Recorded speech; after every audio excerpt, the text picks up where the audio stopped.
ఈయన పేరు కూడా కలయ అని పిలుస్తూ ఉండేవారు. ఈ కలయ నాయనారికి ఒక లక్షణం ఉండేది. ఆయన చేసే పూజ ఏమిటో తెలుసా అండి? ఆయన ఎప్పుడు భగవంతుడి దగ్గర కూర్చొని అనుకునేవాడు, సుగంధిం పుష్టివర్ధనం అంటారు కదా, త్రయంబకం అని పిలుస్తారు కదా, 3 కన్నులు ఉంటాయి కదా, ఆయన వస్తుంటే సువాసనలు వస్తాయి కదా. ఆనాడు మార్కండేయుడు శివలింగాన్ని గట్టిగా కౌగిలించుకుని చంద్రశేఖర చంద్రశేఖర చంద్రశేఖర పాహిమాం అని అంటుండగా యమధర్మరాజుని శిక్షించి మార్కండేయుడిని రక్షించడానికి శివలింగంలోంచి ఆవిర్భవించాడు కదా. ఆవిర్భవించినప్పుడు శివుడి కన్నా ముందు శివుని యొక్క సువాసనలు మార్కండేయుడు పీల్చి ఉంటాడు కదా. శివుడు వచ్చేసాడని పొంగిపోయి ఉంటాడు కదా. చంద్రశేఖర చంద్రశేఖర అన్నది ఒక్కసారి ఆపేసి ఏడి శివుడిని ఆ సువాసనల వంకి ఇలా చూస్తూ నిలబడిపోయి ఉంటాడు కదా. కాబట్టి శివుడి యొక్క సువాసన అలా ఉంటుంది కదా అని పొంగిపోతూ నేను అలాంటి వాసన పీలుద్దామని ఆయన మహైశ్వర్యవంతుడు కలయనాయనార్ రోజు ఇంత గుగ్గిలం పట్టుకొచ్చి ఆ గుగ్గిలం వెలిగించి గుగ్గిలం ధూపం వేసేవాడు. ఆ ధూపం అంతా పూజ గదంతా నిండిపోతే అందులో కూర్చుని మార్కండేయుడు ఇలాగే వాసన పీల్చి ఉండి ఉంటాడు. ఆనాడు అర్జునుడు గబగబా వెళ్ళి తన గాంధీవం ఎత్తి కొడుతున్నప్పుడు శివుడి దగ్గరికి వెళ్ళినప్పుడు వాసనలు ఇలాగే వచ్చి ఉంటాయి అని ఆ వాసనలు పీలుస్తూ కళ్ళు మూసేసుకుని ఇవే శంకరుడి శరీరంలోంచి వస్తున్న వాసనలు, ఇక్కడే శివుడు ఉన్నాడని రోమాంచితం అయిపోయి పరవశించిపోతూ సమాధి స్థితిలోకి వెళ్ళిపోయేలా ఉండిపోతుండేవాడు. శంకరుడు చూశాడు, వీడు రోజు గుగ్గిలం పట్టుకొచ్చి వేసి ఇన్ని రకాల దర్శనాలు చేసేస్తున్నాడు రా, గుగ్గిలం పొగ అడ్డం పెట్టుకుని. ఎంత చిత్రం రా ఇది, గుగ్గిలం పొగకి వీడు సమాధిలోకి వెళ్ళిపోతున్నాడు. అసలు ఈ గుగ్గిలం కొనలేని స్థితి తెస్తే ఏం చేస్తాడో చూద్దాం అనుకున్నాడు. ఐశ్వర్యం అంతా క్షీణింపచేశాడు. ఆయనకి మనస్సు శివుడి మించి పోలేదు. ఎలాగో అలా నానా కష్టాలు పడి ఇంత గుగ్గిలం తెచ్చి శంకరుడికి వేసి ఆ వాసన పీల్చేటప్పటికి సమాధిలోకి వెళ్ళిపోయాడు. ఇంక ఏముంది, మనస్సు అలవాటు పడిపోయింది. ఇంత పొగొచ్చేటప్పటికి అంతే సమాధిలోకి వెళ్ళిపోతాడు. ఎంత తేలికండి. అగరత్తు వెలిగించకుండా ఉంటాం కదా, అగరత్తు వెలిగిస్తే గుగ్గిలం అయినా సమాధిలోకి వెళ్ళిపోతాడు అంతే. ఈ స్థితి చూసి శంకరుడు భార్యాబిడ్డలు తినడానికి కూడా అన్నం మెతుకు లేకుండా చేశాడు. చూద్దాం ఏం చేస్తాడు. భార్యాబిడ్డలు పస్తులున్నారు. అన్నమో రామచంద్ర అని ఆ భార్య మహాపతివ్రత. ఆవిడ తన మెడలో ఉన్నటువంటి మంగళసూత్రాన్ని తీసి నాయనారికి ఇచ్చి, అయ్యా మీరిది పట్టుకెళ్ళి వెలకట్టి అమ్మించి డబ్బు పట్టుకుని రండి, దాంతో మనం కొన్నాళ్ళు భోజనం చేద్దామని. తప్పకుండా తీసుకొస్తానని ఆ మంగళసూత్రాలు చేతిలో పట్టుకుని శివ శివ శివ శివ అని సంతోషపడిపోతూ వెళ్ళిపోతున్నాడు. శంకరుడు ఒక పెద్ద బండిలో గుగ్గిలం బస్తాలు వేసుకుని ఎదురొచ్చాడు.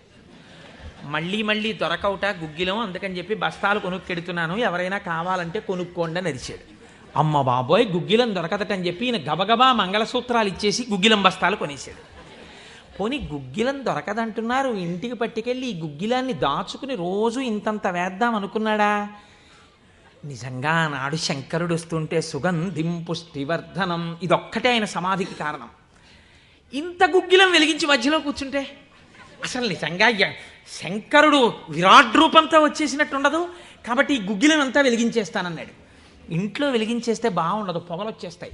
ఓ గుళ్ళోకి పట్టుకెళ్ళి వెలిగించేస్తే బాగుంటుందని ఈ గుగ్గిలం అంతా వేసుకుని ఓ గుడికి పట్టుకెళ్ళి ఈ గుగ్గిలం అంతా వెలిగించేసి దాని మధ్యలో కూర్చొని సమాధిని పొందేసి కడుపులో ప్రేగులు నకనకలాడిపోతున్నాయి, తెలియదు, ఆకలి తెలియదు, శరీరం నీరస పడిపోయింది, శరీరం అంతా నొప్పులు పెట్టేస్తోంది, తెలియదు, ఇంట్లో భార్య బిడ్డలు శోషించి పడిపోయే స్థితి వచ్చింది, తెలియదు. ఆ పొగ మధ్యలో సమాధి స్థితిని పొందాడు. ఇప్పుడు నా భాషలో చెప్పాలంటే భగవంతుడు ఓడిపోయాడు. పరీక్ష పెట్టగలడా?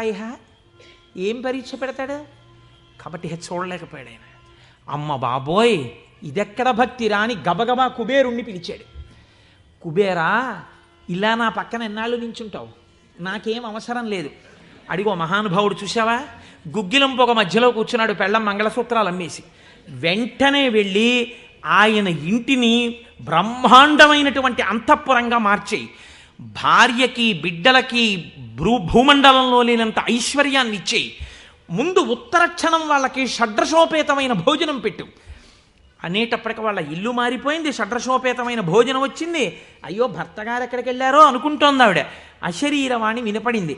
అమ్మా నీ భర్త భక్తి ముందు లొంగిపోయాడమ్మా శంకరుడు, మహదైశ్వర్యం ఇచ్చేశాడు నీకు. ఆయనో అన్నం తిందామన్న ఆలోచన లేదు, ఆ గుగ్గిలం పొగలో కూర్చుని ఉన్నాడు. ఇలాగ దిగొచ్చి ఎవడు ఆ త్రయంబకం నిజంగా సువాసనలు వచ్చి ఆనాడు మార్కండేయుడు బాహ్య స్మృతిని పొందాడు, ఈయన పొందలేదు, పొందకుండా కూర్చున్నాడు.